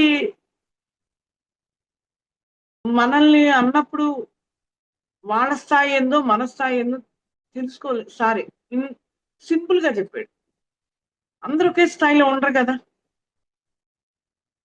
కానీ ధ్యానశక్తి వచ్చినప్పుడు ఏమైందంటే అమ్మా ఆటోమేటిక్ గా అందరికి అన్ని తెలిసిన విషయాలు వదిలేయడం నేర్చుకుంటారు. అది డెఫినెట్ గా ఎదుటివాడికి అర్థం కాకపోయినా అనుభవించే వాడికి డెఫినెట్ గా తెలుస్తుంది. కానీ వాళ్ళకి తెలియదు అని మనం అనుకుంటే వాళ్ళకి తెలుసు. వీళ్ళలో మార్పు ఎందుకో వచ్చింది, వాళ్ళలో మార్పు వచ్చిందని వాళ్ళకి తపన పడతారు. ఇప్పుడు నువ్వు ఇదివరకులాగా లేవు అని అంటారు. పిల్లలే కాదు, భర్తే కాదు, భార్యే కాదు, స్నేహితులే కాదు, మార్పు గమనిస్తారమ్మా. ప్రతి ఒక్కరికి అది నేచర్ ఇచ్చిన గిఫ్ట్, పరమాత్మ లోపల నుండి ఇచ్చిన గిఫ్ట్ అది. మార్పును అందరం గమనించుకుంటున్నాం. కానీ ఇంకొకటి కూడా జీవితంలో నేర్చుకోవాల్సింది ఏంటంటే చిన్నది ఒక సమయస్ఫూర్తి ఏంటంటే మనకి పెరిగినప్పుడు మాత్రాన పెరిగినట్టు కూడా బిహేవింగ్ చేయకూడదు. నేను ఒక్క పాయింట్ సార్ దగ్గర నేర్చుకున్న దాని వల్ల తెలుసుకున్నా. ఈ జన్మను కూడా వృధా చేయకూడదు అని అన్నాడు. ఈ జన్మ వృధా అంటే నేనేదో పెరిగానో ప్రదర్శించకూడదు అని అక్కడ అర్థం, నాకు అర్థమైంది. సహజంగా కోపంగా వచ్చింటే మాట్లాడితే అదంటే ఇది జరిగిందంటే అది జరిగిందంటే చెప్పుకోవాలి. అక్కడ ఆపేయాలి. ఇన్నర్లోకి తీసుకొని మైండ్ లో పెట్టుకొని ఇంకొక అర్థంగా మాట్లాడకూడదు. ఇవన్నీ మార్పులు వస్తాయి. ఒక్క మూలం ధ్యానం ఇన్ని కోణాలని తుడిచేస్తుంది, అజ్ఞానమైన కోణాలని. ఇన్ని కోణాల ఎనర్జీ మన లోపలికి వస్తుంది. సహస్రార పిరమిడ్, మెర్కబా పిరమిడ్, మా జనరల్ పిరమిడ్ అని అంటున్నాం కదా, అట్లాగే అవన్నీ కోణాలు మనకి ఎన్లైట్మెంట్ అవుతాయి. మొన్న ఒకళ్ళు అడిగారు పిరమిడ్ యొక్క ఏంటి దాని యొక్క విశేషత అని. భూమి మీదకి వచ్చిన దేవతలకు కానీ దేవుళ్ళకైనా ఎనర్జీలకైనా భయమే కట్టేస్తారు, మానవుడు చాలా తెలివిగలుడని. వాళ్ళు కూడా ట్రయాంగిల్ షేప్ కొబ్బరికాయ పూర్ణత్వంలో పెట్టుకుని దాహం వేసి తాగడానికి ఆ యొక్క క్లాత్ ని ట్రయాంగిల్ షేప్ లో పెట్టుకుంటారు. మనిషి కాన్ రాకుండా లోపలే కూర్చుంటారు. ఆ శక్తి అనేది వాళ్ళు పిలిచినా రావాలి కాబట్టి వస్తారు పోతారు. వాళ్ళని ఉద్వాసన అంటారు. అక్కడ నుండి వాళ్ళు తట్టుకొని వీళ్ళు తట్టుకోలేరని. మన ఇంటికి ఫంక్షన్కి వచ్చిన తర్వాత భోజనం చేసినాక ఎలా వెళ్ళిపోతారు, కొంత టైం ఎక్స్ట్రా వాళ్ళు కొంత టైం ఉంటారు. వాళ్ళకి ఉద్వాసన చెప్పిందాక ఉంటారు. సెంటు కొట్టిన తర్వాత మనకి పూలు ఉండవు కదా, అక్కడ వాసన ఉందిగా, ఆ ఎనర్జీ లెవెల్స్ కూడా ఇలాగే ఉంటాయి. ఆ ట్రయాంగిల్ షేప్ లో పెట్టుకుని ఆ దేవుడే కదా నువ్వు కూడా దేవుడు అని భగవద్గీతలో కృష్ణుడు చెప్పినట్టు, దేహమే దేవాలయం, జీవుడే దేవుడు, ఆత్మే పరమాత్మని. ఇప్పుడు టెంపుల్ కాంప్లెక్స్ లాగా టెంపుల్స్ లో కాంప్లెక్స్ లో ఎన్ని షాపులు ఉండి అన్ని గుళ్ళల్లో ఎలా పెట్టారో అన్ని శక్తులు మన లోపల కూడా ఉన్నాయి. ఒక విధంగా ఇది కూడా గ్రేటే. ఒకప్పుడు మేము టెంపుల్ కాంప్లెక్స్ అనుకునేవాళ్ళం, ఎక్కువ గుళ్ళు ఉన్నదంటూ. ఒక చోటకి గుడికి వెళ్తే దాదాపు 70-80 విగ్రహాలు ప్రతిస్తున్నాయి. చిన్న చిన్న సత్యనారాయణ మండపాల్లా కట్టేశారు, అన్ని గుళ్ళు పెట్టారు. నాకు డౌట్ వచ్చింది, ఏ దేవుడి దగ్గరికి వచ్చి ఏ దేవుడి దగ్గరికి పోకుండా ఉండాలంటే ఎట్లా కుదురుద్దా అని నాకు వచ్చింది ఒకప్పుడు ఒక అనుమానం. దేవుడా ఇంతమంది వచ్చారు, ఎవరి దగ్గరికి పోయినట్లు ఎవరి దగ్గరికి పోయినట్లు, ఒక్కొక్క దేవుడు ఒక్కొక్క డిపార్ట్మెంటే కదా అని. అన్ని డిపార్ట్మెంట్ కలిపి ఎక్కడుంది ఈశ్వరుడు అని అన్నారు. ఆ ఈశ్వరుడు ఏం చేశాడు, నిరాకారంగా ఉండి అక్కడ ఆయనతో ఫ్రెండ్షిప్ చేసి వీళ్ళందరినీ ఇలా ధ్యాన యోగం చేసి వీళ్ళందరూ ఎదిగిన వాళ్ళని అక్కడ గుర్తు. అందరూ ధ్యానం చేశారు కదా. ఇంకొకటి అంటే ఏదైనా ఉందా ఎవరికన్నా మార్గం? వెంకటేశ్వర స్వామికైనా ఆంజనేయ స్వామికైనా శివుడు వేరు, శంకరుడు వేరు, ఈశ్వరుడు వేరు అని అంటాం కదా. ఈశ్వరుడు అంటే నిరాకారం, శివుడు అంటే ఆకారం ఉన్నవాడు. ఆయన కూడా ధ్యానం చేశాడు ముందరకాడ శివలింగాన్ని పెట్టుకొని. అవునా కదా, శివలింగాన్ని ఎందుకు పెట్టుకున్నాడు ఆయన కూడా? కారణం అది. ఇది నిరంతరం సింపుల్ గా పత్రిక ఇచ్చిన ధ్యానం ద్వారా అన్నిట్లో ఉన్న సత్యాన్ని, అన్నిట్లో ఉన్న జ్ఞానాన్ని గ్రహించే శక్తి, ఆచరించే శక్తి తక్కువ కాదు, నువ్వు ఎక్కువగానే ఉండు అని దీవించారు వాళ్ళు.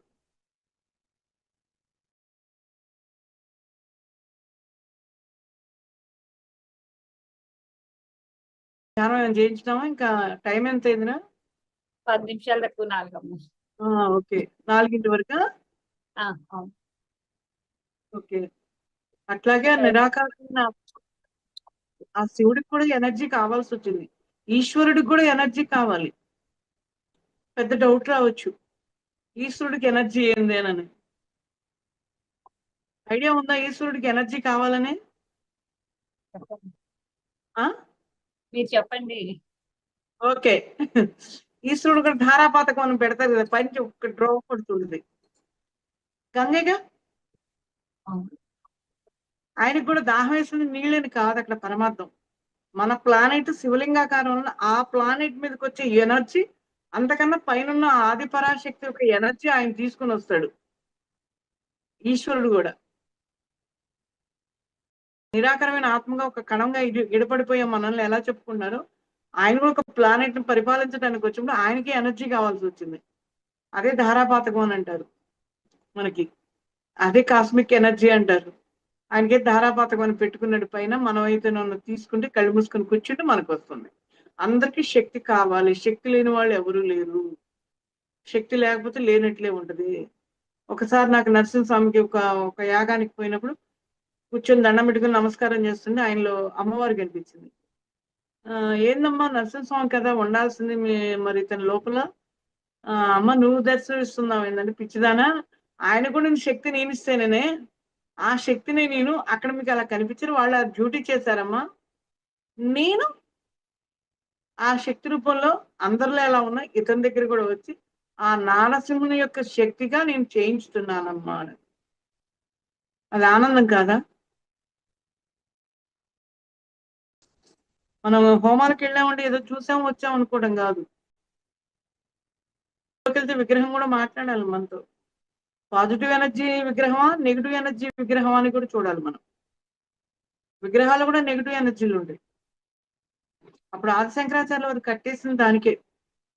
అది చాలా మందికి తెలియదు. చక్ర పూజలు చేయించింది అందుకే. పాలకొండ అని ఉంది వైజాగ్ దగ్గర, నీకు తెలిసే ఉంటది, వైజాగ్ అమ్మాయి కాబట్టి. అక్కడ మేము అనుకోకుండా అక్కడ సార్ పెట్టిన ప్రోగ్రామ్ అప్పుడు జానమహా చక్రానికి మేము వెళ్ళాం. ఆ పాలకొండలో అక్కడ శివాలయం ఉంటే మా డ్రైవర్ తీసుకెళ్ళాడు, వాళ్ళ చుట్టాలు ఊరని. అక్కడ ఆ గుడి చూడంగానే నాకు గతం గుర్తొచ్చింది. అది అంకుల్తో నిన్న ఇది సముద్ర గర్భంలో ఉంది ఈ గుడి అంటే, ఏం తెలుసుంటే మాట్లాడుతున్నావు రా అని అన్నాడు. ధ్యానానికి ఇది వచ్చారు కానీ అంత క్లాస్ లో ఇదంతా తను విన్నది లేదు, తను తప్పుగా అన్నాడని కాదు, తెలియనప్పుడు నేనైనా ఉంటా కదా. అప్పుడు అది సముద్ర గర్భంలో ఉంది అని అంటే అక్కడ అయ్యవారిని అడిగితే చెప్పాడు, అది బయటకు వచ్చి 200 సంవత్సరాలు నన్ను అంతేనమ్మా, దగ్గర దగ్గర కొన్ని వందల సంవత్సరాలు అక్కడ సముద్ర గర్భంలో ఉండిపోయిందమ్మా అని. అక్కడ అప్పుడు అప్పుడు శివుడికి అభిషేకం చేస్తుంటే ఫస్ట్ టైం నాకు చాలా అద్భుతమైన ఎక్స్పీరియన్స్ ఎక్కడ వచ్చిందంటే, సహజంగా మగవాళ్ళు పోస్తుంటే ఆడవాళ్ళు కడుగుతారు. మగవాళ్ళు కడుగుతుంటే ఆడవాళ్ళు పాలు కానీ నీళ్లు కానీ పోస్తారు. అక్కడ ఆ రోజు ఎందుకో తెలియకుండా ఆయన నాచారు మావారు, నువ్వు చెయ్యి నేను పోస్తాను అన్నాడు. ఎందుకు విత్ ఇన్ సెకండ్స్ లోపల ఇదేంటి మీరు కడిగితే మంచిది కదా అని ఆటోమేటిక్ గా మన మీద మనం ప్రేమతో అనేస్తాం కదా. ఏమంటే మీరు చేస్తే పని మంచిదండి, మీకు పుణ్యం వస్తేనే మన శ్రీమూర్తి ఎప్పుడు కూడా ఆతృత అయ్యే కదా. అలా అనుకునేదాన్ని. ఎక్కువ సెకండ్ నేను ఏంటి ఇలా అన్నారు, అలా తలకాయ కలిపెట్టి అలా చూస్తేనే సైలెంట్ అయిపోయింది. నా ఇన్నర్ నాకు సైలెంట్ చేసింది, అర్థమవుతుంది అక్కడున్న శివలింగానికి నాకున్న కనెక్షన్ ఏందనేది. అక్కడ ఆ ప్రాంతంలో నేను ఒకసారి జన్మ తీసుకొని 2 బిడ్డల తల్లిగా నేను వెళ్ళాను. అక్కడ ఒకటి జరిగినప్పుడు సముద్రం కోపంగా నేను ఒకటి అన్నా, కర్మ వెంటాడుద్ది అని అంటారు కదా. ఆ వెంటాడుతున్నప్పుడు ఎవరో ఫీల్ అవ్వక్కర్లే, ఇక్కడేమి తెలుసుకోవడమే జ్ఞానం. కానీ అక్కడ ఆ రోజు నేను ఆ సముద్రుని కోపంగా, ఒక బిడ్డ చనిపోయిందని కోపంతో నేను మాట్లాడి నాకు చెవులకి వినిపించినాయి. అప్పుడు ఈయన భర్త. అప్పుడు ఆ పాలు పోసి కడుగుతూ చెందుతూ ఉన్నప్పుడు ఆ కర్మ ప్రక్షాళన కావాల్సిన అవసరం ఉంది కాబట్టి ధ్యాన శక్తి అనేది చెప్తుంది. అప్పుడు మనకి యూట్యూబ్లో ఏమి లేవు, అప్పటికేం రాలేదు కదా. ఎవరైనా ఒక మాస్టారా కలిసి చెప్పినప్పుడు వాళ్ళ ఎక్స్పీరియన్స్ వినుండి చెందుండి, అప్పుడు ఇంకా బుక్ రీడింగ్ లో కూడా నేను రాలేదు నిజానికి. పెద్దగా ఈ ఆ రాఘరావు గారి శాఖాహారి అనే బుక్ ఒకటి అయ్యో 2, 3 చదివాక నాకు పెద్దగా బుక్స్ కూడా చదివింది లేదు. అవి వినిపిస్తుంటే చెప్పడానికి కూడా భయంగా ఉంది మనసులో. మాస్టర్స్ కూడా చెప్పడానికి భయంగా అనిపించింది. కానీ తెలియని ధైర్యం, గత జన్మలో నేను తెలియని గురువుల యొక్క ఆ యొక్క శక్తి, ఆ యొక్క అవగాహన నా వెంటకు వచ్చేసేసి అప్పుడు అదంతా కడగడం చెందడం అయిపోవడం అవన్నీ అర్థమైపోయింది. అప్పుడు మా వారు రైతుగా ఉండడం చూశాను క్లియర్గా. ఒక పంచి కట్టుకొని తలకి కూడా కండవా చుట్టుకొని ఉన్నారు, ఆ కండవా ఇప్పేసారు, అన్నీ కనిపిస్తున్నాయి. కానీ అప్పుడు ఫేస్ ఇప్పుడు ఫేస్ మళ్ళీ కరెక్ట్గా లేదు, అయితే అర్థమవుతుంది. సరే ఏదైతే ఏమో మనకి ఎందుకులే అనుకున్నా అయిపోయింది. వచ్చారు గుళ్ళోంచి బయటకు వస్తుంటే ఆ ఒక విగ్రహం మాట్లాడు, నన్ను విడుదల చేయవా అని అడిగింది. దేనికి అని అన్న. నన్ను కట్టేశారు అని. నువ్వేం చేశావు అని అన్నా. తలకాయ ఉంచుకుంది. అయితే ఉండు అని అన్నా. కాదు నన్ను విడుదల చేయనని. నువ్వు చేసిన పని నీకు తెలుసు కంటే ఆ పని చేయనండి విడుదల చేస్తాను అని అన్నా. తలకాయ మళ్ళీ ఊగొట్లేదు, ఏం రిప్లై లేదు. సరే నువ్వు అక్కడే ఉండు, అలాగే ఉండు, నువ్వు అన్నప్పుడు ఎవరో ఒకటి వచ్చి చిక్కుతారు నీకు అని అన్నా. కాకపోతే ఏంటంటే ఇక్కడ ఒకటేనరా, ప్రాపంచిక ఒక ఇన్స్పెక్టర్ ఉంటాడు, ఒక డిఐజీ ఉంటాడు, సిబిసిఐ ఆఫీసర్లు ఉంటారు. అవన్నీ చేసి వీళ్ళు ముంగలకి వచ్చేది షూట్ చేస్తున్నా చూపిస్తున్నారా, ఉరికంబానికి ఎక్కించి చూపిస్తున్నారా, వార్తలు రాస్తారు. అలాగే ఆత్మ ప్రయాణం ఆత్మశక్తితో ఉండేవి కొన్ని ఉంటాయి. ఈ భగవంతుడు చేయించి నేను చేశాను అనుకోవడం అజ్ఞానం. బల్బు నేను చేశాను పిచ్చి అనుకుంటామా లేదా? కరెంట్ ఉండాలి, స్విచ్ చేయాలి, 3 కలిసి నీకు లైటింగ్ వచ్చింది. అలాగే భగవంతుడు ఉండాలి, గురు శక్తి ఉండాలి, ఆత్మ ప్రయాణం శక్తి ఉండాలి. అన్ని శక్తులు కలిసినప్పుడు ఒక శక్తిగా మారుద్ది. అప్పుడు ఆమంతన ఆ విగ్రహం అలా మాట్లాడడం, చెందడం అంతా అయిపోయింది. దాన్ని అలా చెప్పడం, ఆమంతన అయ్యవారు చెప్పడం, అది చూడంగానే ఏదో నాకు సముద్ర గర్భంలో ఉన్న గుడిలాగే అనిపించింది. ఆయనే చెప్పాడు, అక్కడ మామూలుగా రాసి కూడా ఉంది. మరి ఎప్పటిదో ఏమో మనకు తెలియదు. మామూలుగా ఇప్పుడు ఒక్కొక్క ఆత్మ అనేది 500-600 జన్మలకి సంవత్సరాలు తీసుకోవచ్చు, కొన్ని 200 జన్మలకి తీసుకోవచ్చు. మళ్ళీ అజ్ఞానంగా ఆలోచిస్తారు కొంత. ఇక్కడ అలా ఆలోచించాల్సిన అవసరం లేదు. ఎందుకంటే అప్పటిది ఇప్పుడు కర్మ కడుక్కుని ఆ టైప్ లో ఇప్పటికి వచ్చింది. ఈ తర్వాత మంచి జన్మలు ఎన్నో ఉంటాయి, ఎన్నో అనుభవాలు ఉంటాయి. మళ్ళీ ఒకదానికి సంబంధం ఉండవు. 4 పిక్చర్లు నటిస్తుంటే హీరోయిన్లు చూడండి, ఇంటర్వ్యూలు చూడండి, వినండి. పరుగులు ఎలా ఉంటాయో, ఎక్కడికెక్కడ ఎలా ఎన్లైట్మెంట్ కావాలో, వాళ్ళు ఎంత కష్టపడతారా అనేది. అందరూ యాక్టర్లు కారుగా, అందరూ డాక్టర్లు కారుగా. అలాంటి డాక్టర్ అయితే శతకోప ఇప్పుడు డ్యూటీలో ఉన్నప్పుడు వేసుకుంటాడు, మామూలుగా వేసుకోడు. ఒక యాక్టర్ గా ఉంటాడు, అందరి దగ్గర యాక్టర్ చేస్తే ఒప్పుకుంటారా? ఈడ్చి కొడతారు. యాక్షన్ ఎక్కడ ఉంటుంది అక్కడే ఉంటుంది. అలాగే ఈరోజు మానవులు కూడాను సత్యం తెలుసుకున్న వాళ్ళు, భగవంతుడు, పరమాత్ముడు, గురువులు ఇన్ని సహాయ సహకారాలు చేస్తారు, ఇన్ని లింకులు ఉంటాయని తెలుసుకోవాలి. ఒకళ్ళకి వచ్చింది ఒకళ్ళకి రాలేదని, ఒకళ్ళు చేసింది ఇంకోళ్ళని చెయ్యాలనుకుంటే కుదరదు.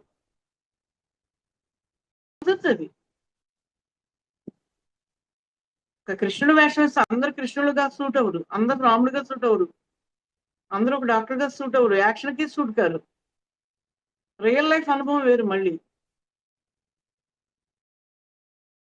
అందువల్ల ఎప్పుడు కూడా మనిషిని సార్ చూసేది, ఎప్పుడు ఎందుకు యోగులు చూసేది మన రూపాలని చూడరు, చూసినట్లే ఉంటారు. వాళ్ళలో ఉన్న శక్తిని, వాళ్ళలో ఉన్న గుణాలని, ఆ గుణాలకు అడ్డమైన బ్లాక్స్ ని తొలగించడం సారు దృష్టి ద్వారా తొలగిస్తాడు. షేక్ హ్యాండ్ ఇచ్చి ఎనర్జీని ఇస్తాడు, తీసేస్తాడు, ఎన్నో ఉంటాయి. ఇవన్నీ కూడాను ఇంత అందుకున్న వారికి అందుకున్నంత శక్తి, అందుకున్న కోణాలు, అందుకున్న లోకాలు. ఇప్పుడు డబ్బున్న వాళ్ళు అందరూ ఉంటారు, డబ్బున్న వాళ్ళందరూ ఇతర దేశాలు పోయి రాగలరా? డబ్బు ఉంటుంది, వాడు అన్ని చోట్ల పోలేడు. మనకొక్కడికి ఒక సింపుల్ విషయం తెలుసు, ప్రతి ఒక్కళ్ళ జీవితంలో తెలిసిన విషయమే. మోదీ గారు ఉన్నారు, ఆయన వచ్చినాక 2 ఏళ్లకే డిక్లేర్ చేశాడు యోగా డే అని.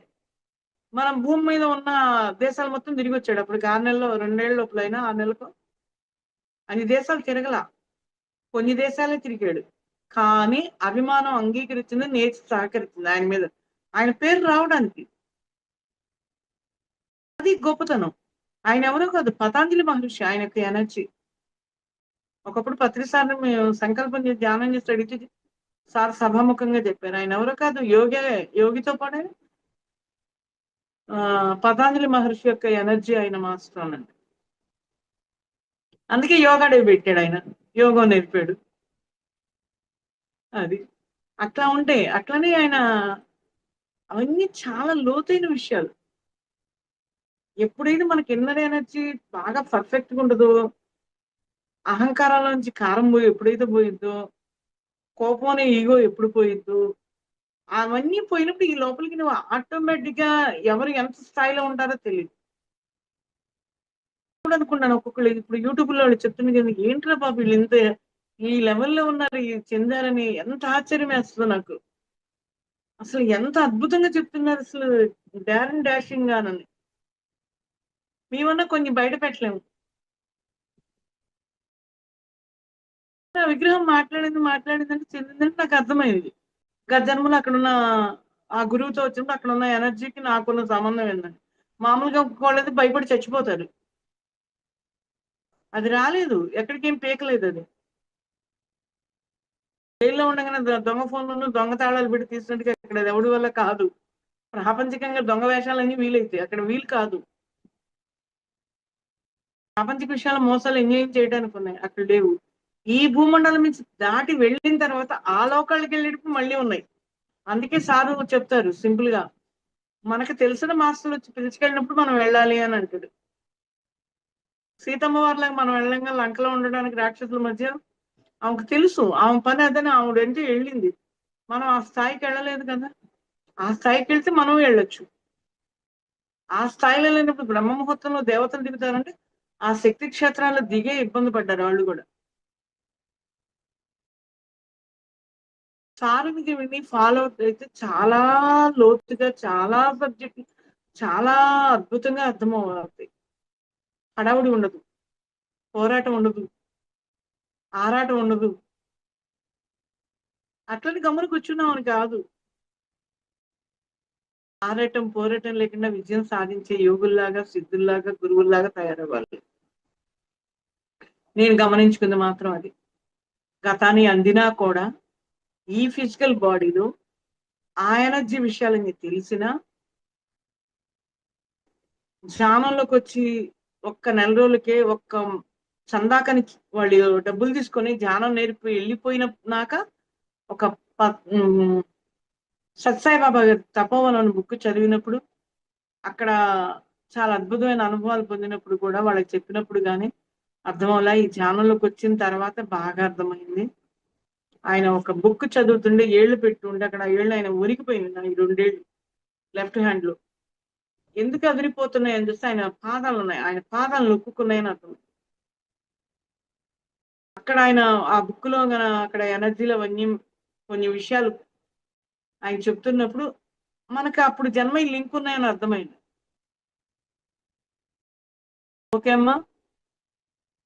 ఓకే అమ్మా, చాలా అద్భుతంగా 2 నిమిషాలు చెప్పారు. ధ్యానం చేయించుదామా? సరే, ఒక 5 ఓకే, నిమిషాలు. చక్కగా అందరూ ఎవరి స్థానంలో మనం కూర్చొని ఉన్నాము. హాయిగా కళ్ళు మూసుకుందాము. ఎంతసేపు విన్నాము అద్భుతమైన ధ్యానం తీసుకున్నప్పుడు. దానివల్ల మనందరికీ తెలిసిన అనుభవం అయినా ఈ సబ్జెక్టులు కొంచెం మనకు అవగాహనకు వస్తుంది. కొత్తవి రావచ్చు, పాతవి రావచ్చు, విన్నవి రావచ్చు, ఏదైనా రావచ్చండి. దానికోసం మనం ధ్యానం చేస్తున్నామండి. సహజంగా జరుగుతున్న ఉచ్ఛ్వాస నిశ్వాస కేవలం ఒక గమనికండి. ఆలోచనలు వచ్చినప్పుడు వాటి వెంట పడకుండా అప్పుడు శ్వాసను గమనించాలండి. ఆలోచన అన్నప్పుడు ఒక సాక్షిగా మన శరీరం ఎలా ఉందని ఒక భావనా క్షేత్రంతో కూర్చున్నప్పుడు ఆ బాడీ మూవింగ్స్ 7 బాడీస్ యొక్క చేంజింగ్ అద్భుతంగా మనకు కనిపిస్తాయండి. ఆ కనిపిస్తున్న వాటిని గమనిక చేయాలండి.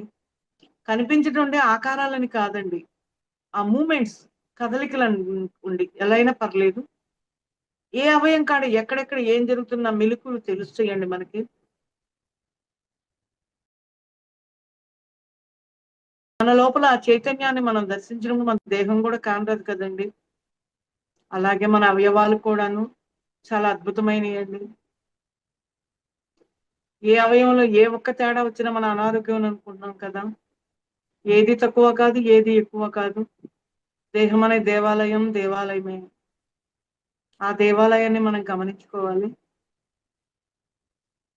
అందుకే ఋషులు యోగులు కూడాను ఇన్ని పటాలు పెట్టుకోమని, ఇంత చేయమని, ఆతృత ఆరాటాలు పోరాటాలు వద్దని మన గురువులు కానీ ఆఖరికి ఆ దేవతలు కానీ మనకి అందించిన సందేశం, మేమందరం ధ్యానం చేస్తాం మీరు కూడా చెయ్యండి అని చెప్పారు.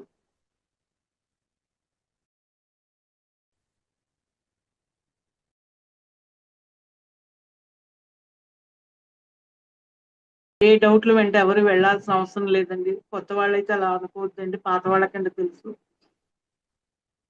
కొత్తగా వచ్చిన వాళ్ళు ఆలోచనలు డౌట్లు వస్తుంటే ఎలాగనుకున్నప్పుడు శ్వాసను గమనించాలి, శరీరాన్ని గమనించక్కర్లేదు, శరీరంలో వచ్చే మార్పుని గమనించక్కర్లేదు. అప్పుడు ఆలోచనలు వెంట మనల్ని హింస పెట్టకుండా ఉండాలంటే ఆ శ్వాస లోపలికి పోతుంది, బయటకు వస్తుంది. మధ్యన గ్యాప్ అది ఎంత టైం తీసుకుందనైనా గమనించవచ్చు. లేదంటే ఆ శ్వాస ఎక్కడి దాకా వెళ్తుందని గమనించండి. ఆ గ్యాప్ ఎంత కనిపించిందని గమనించండి. సూక్ష్మంగా ఉంటుందండి గ్యాప్ అంటే. ఎంతో కాదండి. ఒక గుటకేస్తున్నాం, గుటకేస్తే ఎంత టైం పట్టుతుందండి. గుటక అయిపోతే నీళ్ళు పోవు, బయటకు వస్తే వేస్ట్ అయిపోతే మన దాహం తీరదు కదా. అలాగే ఆ గుటక ఎలా అయితే వేస్తాము ఆ శ్వాస మధ్యన అంత టైం తేడా ఉంటుంది. ఆ టయాన్ని పట్టుకోండి. దాంట్లో చాలా రహస్యం ఉందండి.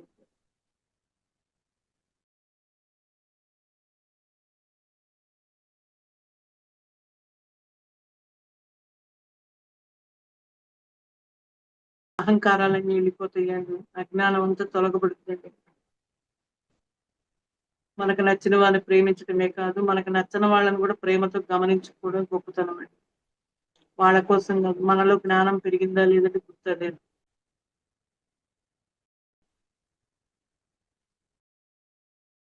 ఏ డౌట్లు వెంటాడవద్దండి. మన చేయి మీదే. గుడిలోకి వెళ్ళినప్పుడు క్యూలో నిలబడి నేను ముందు దేవుణ్ణి చూడాలని ఎంత ఆతృతగా, ఎవరన్నా నెడుతున్నా చెందుతున్నా మన ఆతృత అంతా దేని మీద దృష్టి పెట్టాం? ఆ గుడిలోకి వెళ్ళటానికి. ట్రైన్‌లో ఎక్కి కూర్చుంటాం, ఫ్లైట్‌లో ఎక్కి కూర్చుంటాం, టికెట్లు కొనుక్కుంటాం. మన గమ్యం చేరాలనే ఉద్దేశం, మనం అనుకున్న కోరిక తీరటానికి టికెట్లు కొనుక్కుంటాం. అలాగే మన దేహం కూడా తెచ్చుకుంది మనం ఇవన్నీ సంతరించుకొని చూసుకోవడానికి.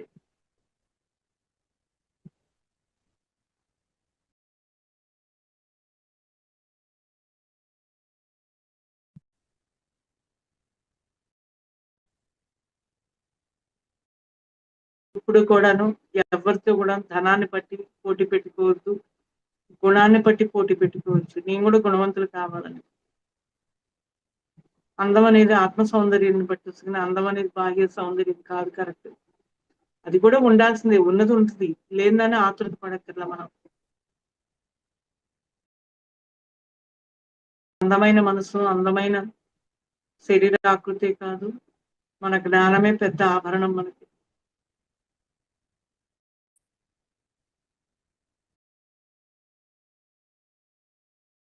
ఆభరణాలు ఎవరు వేసుకుంటారో ఉన్నవాళ్ళు వేసుకుంటారు. ధ్యానం చేస్తున్నప్పుడు ఈ ఆభరణాలన్నీ మనం అడగకుండానే వస్తాయి.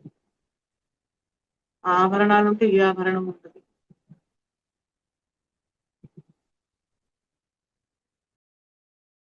ప్రశాంతంగా ఇంకొక 1 minute.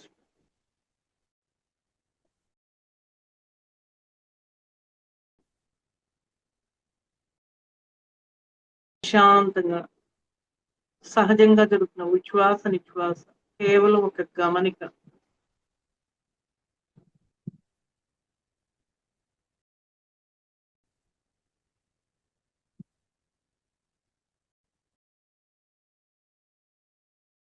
Okay my dear friends, my dear gods, మీ చేతులు తీసి మొహానికి అందించండి, క్లాప్స్ కొట్టండి.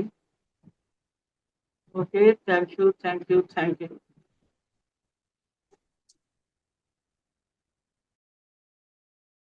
చాలా అద్భుతంగా ఉందమ్మా.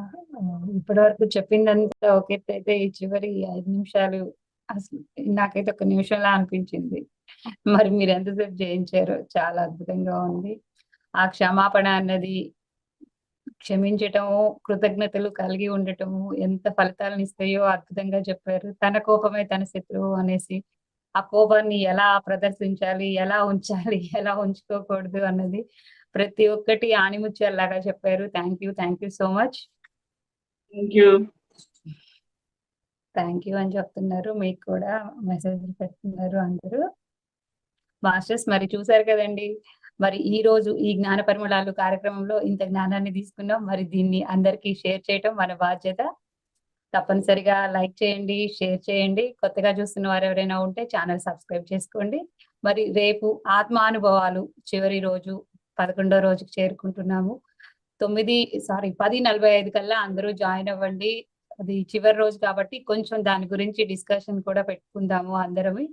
మరి రేపు ఉదయం మళ్ళా కలుద్దాం. అప్పటి వరకు సెలవు. అందరికీ నమస్తే. సర్వే జన సుఖినో భవంతు. లోకా సమస్త సుఖినో భవంతు.